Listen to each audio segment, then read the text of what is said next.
राम प्रसाद बिस्मिल, वो क्रांतिकारी जिसने हथियार खरीदने के लिए बेच दी थी किताबें। कलम पकड़ने वाले हाथों ने आखिर क्यों उठाए हथियार? कहानी उस नायक की जिसने हिला दिया था अंग्रेजी हुकूमत को। सरफरोशी की तमन्ना अब हमारे दिल में है, देखना है जोर कितना बाजुए कातिल में है।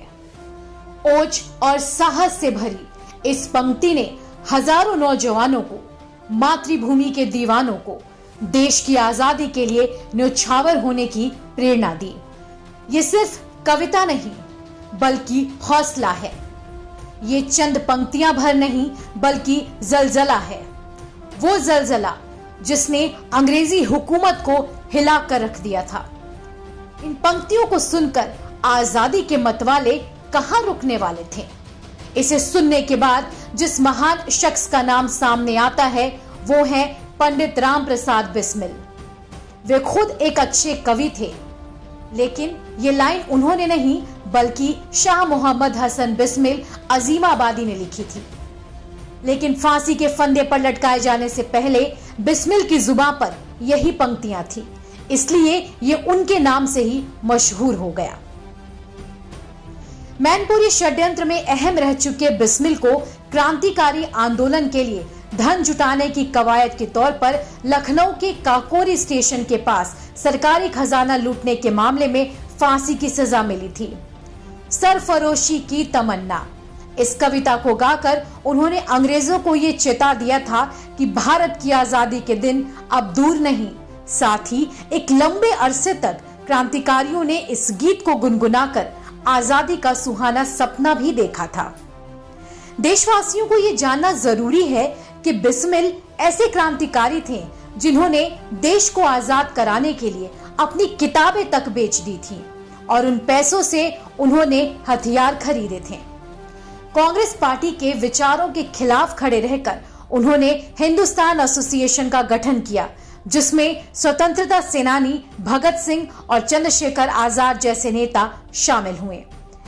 इनके विचार महात्मा गांधी से बिल्कुल विपरीत थे। स्वतंत्रता सेनानी बिस्मिल का कहना था कि आजादी किसी भी हालत में अहिंसा के मार्ग पर चलकर नहीं मिल सकती है। काकोरी कांड को भला कौन भूल सकता है? लखनऊ के पास मौजूद काकोरी की ट्रेन को राम प्रसाद और उनके 3 साथियों ने लूटा और ब्रिटिश साम्राज्य के गार्ड्स को चकमा देकर ट्रेजरी में मौजूद पैसों को भी लूट लिया। इस घटना के बाद अंग्रेजी हुकूमत ने राम प्रसाद बिस्मिल और उनके 3 साथियों को गिरफ्तार कर लिया और बाद में उन्हें फांसी की सजा सुनाई गई। लखनऊ सेंट्रल जेल में उन्होंने अपनी आत्मकथा लिखी, जिसे साहित्य के इतिहास में एक स्थान दिया गया। वहीं जेल में उन्होंने मशहूर गीत मेरा रंग दे बसंती चोला लिखा था। 30 साल के पंडित राम प्रसाद बिस्मिल को जब फांसी दी गई तो उनके आखिरी शब्द जय हिंद थे। 19 दिसंबर 1927 को उन्हें फांसी दी गई और रप्ती नदी के पास उनका अंतिम संस्कार किया गया। आखिर में सवाल उन इतिहासकारों पर उठता है जिन्होंने हमें हमारे इतिहास से परिचित नहीं कराया। जरा सोचिए, आखिर आज क्या गुजर रही होगी उस परिवार पर जब उन्होंने ये देखा होगा कि कैसे लोग इस महान इंसान की कुर्बानी को भूल गए हैं। दरअसल हमारा अस्तित्व तब तक है जब तक हमने अपने इतिहास को संजोए रखा है। जिस दिन हम अपने इतिहास को भूलें उस दिन सब कुछ बर्बाद हो जाएगा, वरना वो दिन दूर नहीं जब हमारी आने वाली पीढ़ी कहे कौन बिस्मिल, कौन भगत सिंह। क्रिएटली मीडिया की रिपोर्ट।